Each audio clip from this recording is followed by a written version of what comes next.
explosions light up the night sky. She doesn't understand war. She only understands that her home is gone, her parents are missing, and the world as she knows it has become unrecognizable. This isn't a scene from a movie. This is the reality for millions of children across the world living in conflict zones under war conditions. War does not seek permission before entering their lives. It just takes, it destroys, and it leaves them with scars both seen and unseen. We all live in the social media generation today, and Instagram sits at the heart of it. And I am somebody, and although I am not proud of it, who does a lot of doom scrolling. Now, for those of you who are not familiar with this new age Gen Z coin term, doom scrolling is when we go from post to post, reel to reel on Instagram, and we keep scrolling for hours at a stretch until we land up at a reel 2-3 hours later maybe, where they are doing ASMR with a slime. So, meaningless. And so one day I was doom scrolling on Instagram, and this is a while back I'm talking about. And that particular day, my feed section, my posts and reels were not filled with any memes or ASMR with slime videos. They were filled with the ongoing struggle between Israel and Hamas in the Gaza Strip. And to say that I was shocked would be an understatement. I was terrified beyond measure. And I couldn't bring myself to even imagine what it must be like for the people and children actually living in those conditions, enduring the pain. And I looked at my son who was sleeping soundly beside me, and I hugged him, reminding myself that he's safe, we are secure. But what if we were not? What if we are not? Can you imagine? What if that 5-year-old girl is real? And she's real. They are all real. These are real stories. Sometimes a story is just a story. It doesn't have any impact on us unless and until we know that it has really happened. So let's step out of stories and let's step into the reality for a minute, because trust me, stories are far kinder than reality. This is the image of Omran Daknish. The image of this little boy went viral over the internet in 2016, and I do not know if you can see clearly, and frankly, I am glad if you can't see it clearly, because this is frightening. This 5-year-old boy sat at the back of an ambulance, his face caked with blood and dust. His home was bombed, and the rescuers had to pull him out of rubble, alive, of course, but something inside him definitely died that day. His childhood, his innocence was gone. He just sat there, too stunned to cry, too stunned to speak, staring into the void, embodying the quiet trauma of war. Images like these remind us that in war, children do not just lose their homes. They lose their innocence, their childhood, their very essence is stolen. Another image of another little boy, Alan Kurdi, went viral on the internet in 2015 as well. He was a 3-year-old boy whose body was found lifeless on a beach on Turkey. That image I could not bring myself to include in my presentation. I did not have the heart for it. War isn't just fought on battlefields. It invades their homes, their schools, their playgrounds. According to the United Nations, nearly half of the world's forcibly displaced population is of children. According to UNICEF, nearly 400 million children live in conflict zones today, and they may never see a life without war. They say that every war is a war against children. So let's talk about the broad scale impact, although they must be enough, but still, let's talk about the broad scale impacts of war on children. Children living in war-torn regions are often used as human shields. They're recruited as soldiers. They're abducted and forced into child labor and whatnot. And the condition of girls is even worse. They suffer trauma and physical violence, emotional violence that go far beyond the battlefield. Sexual violence is highest in war-torn regions. Many of the girls, armed group, they abduct young girls and they force them into servitude as wives, stripping them of their autonomy, their dignity, their innocence, their childhood. One such group is Boko Haram. It is an extremist group in Nigeria. They have abducted hundreds of schoolgirls and they have forced them into child marriage and they have stripped them of their right to education. This is Amina Ali. She was one of the girls abducted by Boko Haram. This girl was found back in 2016, at which time, at that time she was 19 years old when she was found, and she had a 3-year-old son. And she was not alone. She, along with 200 girls, were abducted from their school and they were forced into child marriage.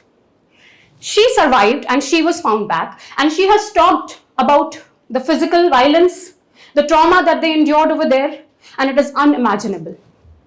This sparked the worldwide #BringBackOurGirls campaign in 2016. Another devastating impact of war on children is the loss of education. In many war-torn regions, schools are basically destroyed or they are used as armed bases to carry out the military operations, leaving them with no source for their education. And without education, the cycle of poverty and violence, it continues. They do not have any means to get them out of that situation. And children are easily manipulated. They are an easy target.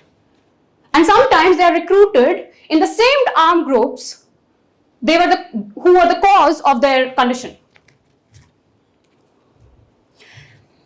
In Afghanistan, due to the ongoing conflict, it has become immensely difficult for so many girls to attend school. They are faced with constant threats and attacks, and some of them have completely abandoned their education. At this point of time, I just want to remind you that some names have a face to them, just like Amina and Omnar, but there are many more stories that need to be told, but their names and realities have been changed a little to respect their dignity and privacy. One such story is of Mariam, a 12-year-old girl from Yemen. She was walking to her school one day when an airstrike hit her neighborhood. Her best friend died that day, so she never went back to school. And she said, "I used to love learning, but now I just wait for the next bomb." In countries like the Democratic Republic of Congo, sexual violence is used as a weapon against girls, and there is no medical assistance given to them, so they face lifelong mental, emotional, and psychological, physical health issues. And speaking of mental health, let's also talk about the emotional and psychological impacts of war on children, because obviously the wounds of war are not just physical. Imagine living in a reality where fear is your bedtime story and destruction is your everyday reality. The children living in war-torn regions are more prone to PTSD, anxiety, depression, self-harm tendencies, and whatnot. They lose their ability to feel safe, their ability to trust, their ability to hope. War dehumanizes them. Omar, a boy from Syria, once told a journalist, "I do not hope anymore. I do not dream anymore. Dreams don't come true here." What happens when an entire generation stops dreaming and hoping? What happens? They are our future. War dehumanizes them. It destroys them. And of course, then there is survivor's guilt. Why me? Why not they?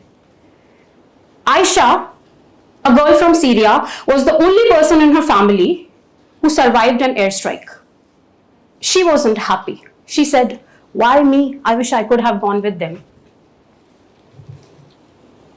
And of course, then there is Omar, whose face became the face of a war that he never asked to be a part of, reminding us that sometimes the loudest cries are of those who don't speak anything at all.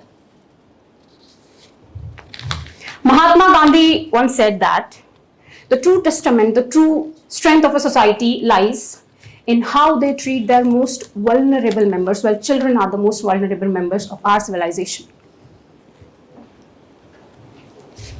But, of course, there is always beauty in the ugly, and amidst all this devastation, the resilience of these children is absolutely remarkable. Malak, a girl from Syria, lost everything in war, but through her art, she expresses herself, and she tells us stories of loss, of course, but also of hope, of skies filled with something beautiful other than smokes from bombs and gunfires. Ali, a boy from Afghanistan who lost both his legs in war, he stands tall today with the help of prosthetics, and he dreams of becoming a doctor one day. And he says that even if I could save one life any day, I'd have defeated the war. And then there is Fatima, a girl from Rohingya who advocated for her right to education, educating many others in her camp as well. And of course, then there is the famous story of Yusra and Sara Mardini, who crossed Mediterranean Sea, who swam across the Mediterranean Sea for 3 hours to flee Syria. Their story is depicted in the movie Swimmers on Netflix. It's very encouraging if you haven't watched it. But we do not want this resilience. We do not want our children to show this kind of a resilience. There shouldn't be a requirement of it. So then the question still lingers in the air. What can we do? Everybody's response, mine too. मैं क्या कर सकती हूँ? What can we do? We cannot stop wars. We cannot tend to every child, ease their plight overnight. No, we can't do that. We are not that mighty. But of course, there is still something that can be done. Small, but significant. Firstly, we should, and we have to, stop talking about war in terms of just politics. This is not just politics. This is about people, children, our children. There are so many organizations that provide psychological, emotional, financial aid to such children, such as UNICEF, Save the Children, War Child, and so many grassroots organizations working on the forefront. Your time, your donations, and of course, even your social media voice could play a big role. We could advocate for peace education amongst our community. You know, it is very important, and it is high time that we need to teach our children the lessons of empathy, of conflict resolution, and the value of human life. They are completely forgetting. If you're an educator, talk about this in your classrooms. If you're an artist, tell their stories via your art. If you're a policymaker, please remember that every decision, it always affects the most vulnerable members of our society. There is a saying that our love for our children should always surpass our hate for our enemies. I just want to say that choose your children, our children. Anytime, anywhere, any place, over any situation, choose your children, please. So let us pledge to be a bridge between their suffering and their healing, and let us be the reason they choose to hope again. Thank you.